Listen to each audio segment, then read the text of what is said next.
Once upon a time, there was a land that was happy and prosperous. It had a great education system, safe streets, and jobs for everyone. There were a few poor people and a few rich people. Most were in the middle. The people of this land paid for their good life by investing in their future together. They called this paying taxes. Everyone paid what they could afford. The poor people paid a little, the people in the middle paid a middling amount, and the rich people, 1% of everyone, paid more than the others. Just about everyone thought that this was best. But over time, rich people decided they weren't rich enough, so they came up with ways to get richer. The first way was through tax cuts. They didn't mind if this meant fewer services for everyone. They said, why should I care about other non-rich people? I can hire teachers, safety, waste disposal people to work for me for less money than taxes cost. And then I can keep the rest of my taxes for me. The second way rich people got richer was through tax loopholes. These are laws that allow people to avoid paying taxes, with the idea that it's beneficial for other people too, if this group didn't pay. The third way rich people got richer was to pay no taxes at all. This is called tax evasion. Of course, if all the people did this, everything would fall apart. But rich people and giant companies they owned figured no one would notice. This is illegal, but many did it anyway. And so it went.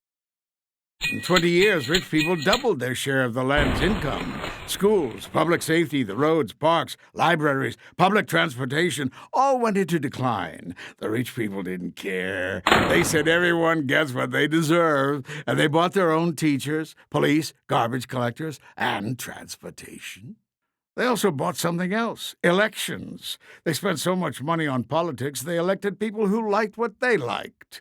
More tax cuts for the rich and big businesses, and fewer schools, road repairs, police, firefighters, and nurses for everyone else. When the 99% became upset, the rich people and their politicians said, "There is no other way." They repeated this so often many people believed them.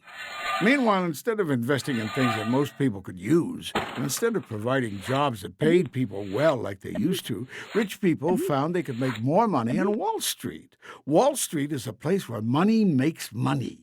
Here, the 1% made money so fast that they devoted more and more money to it. They took some of that money and sent it far away, where workers had no rights, to produce things that workers used to produce here. When ordinary people wondered why rich people needed so much money, the 1% said, "Don't worry. This is good for you, too, because it will trickle down from us to you. Someday you'll be rich, and then the rules we made for us will be your rules, too." Some people weren't so sure about this, so the rich people bought newspapers and TV and radio stations and internet companies and paid them to repeat over and over, "Someday you will be rich, too. There is no alternative." Soon you could hear people saying, "There is no other way. Someday we'll be rich." Meanwhile, the rich people's money piled higher and higher. But after a while, it was piled too high. One day, the money fell down with a big crash. It fell down right on the houses of millions of ordinary people. It broke their houses. Then more money towers fell down. They fell on ordinary people's jobs. This is terrible.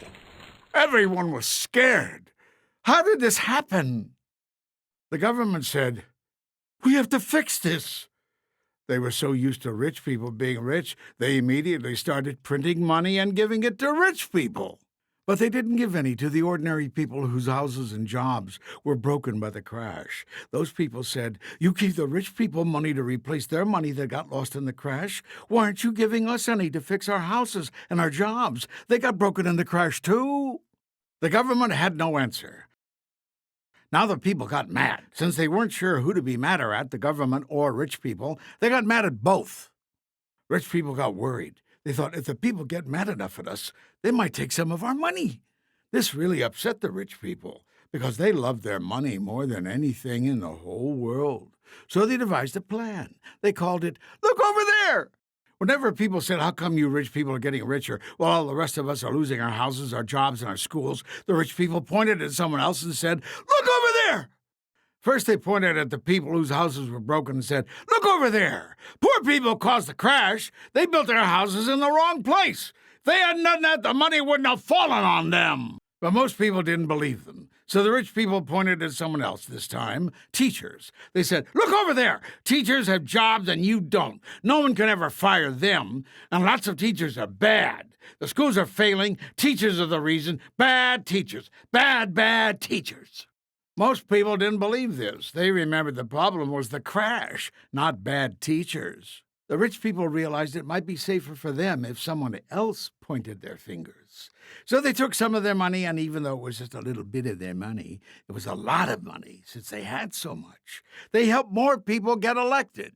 These politicians pointed their fingers at police, firefighters, librarians, and other public employees. They said, look over there! These people are greedy. They have jobs and you don't. You don't have retirement plans and they do. They caused the crash. Some people thought this might be true. They knew someone or something had caused the money to fall. Maybe it was the firefighters. But others remembered that firefighters helped them when their houses were on fire. They also remembered it was the 1% who built the money towers that crashed on their houses and jobs. Some people even remembered those towers of money had replaced factories and jobs that people used to have. And those jobs used to have retirement plans, too. And the ordinary people remembered that the teachers and firefighters lived in their neighborhoods and shopped in the same stores and didn't seem to be the problem at all. The people looked around. They saw too many students in their classrooms. They saw their roads filling with holes. They saw when they needed help, it took longer to arrive. People began to say, maybe rich people have too much money now. And maybe our problems have something to do with the 1% not paying their fair share of taxes. And also, maybe rich people should pay the same rate of taxes they used to when our land was prosperous and more people were better off. The rich people heard these things and grew worried. They told their politicians to pass laws to prevent people from organizing, prevent people from voting, prevent people from having retirement plans. But now the people understood the problem. It was rich people who crashed the money onto their houses and jobs. It was the 1% who got politicians to cut their taxes until there wasn't enough for schools, safe streets, libraries, health care, and parks. And it was rich people blaming everyone but themselves for what had happened. This is where we are now. And we have a question. Is there no alternative? Or can the people of this land do something to live happily ever after?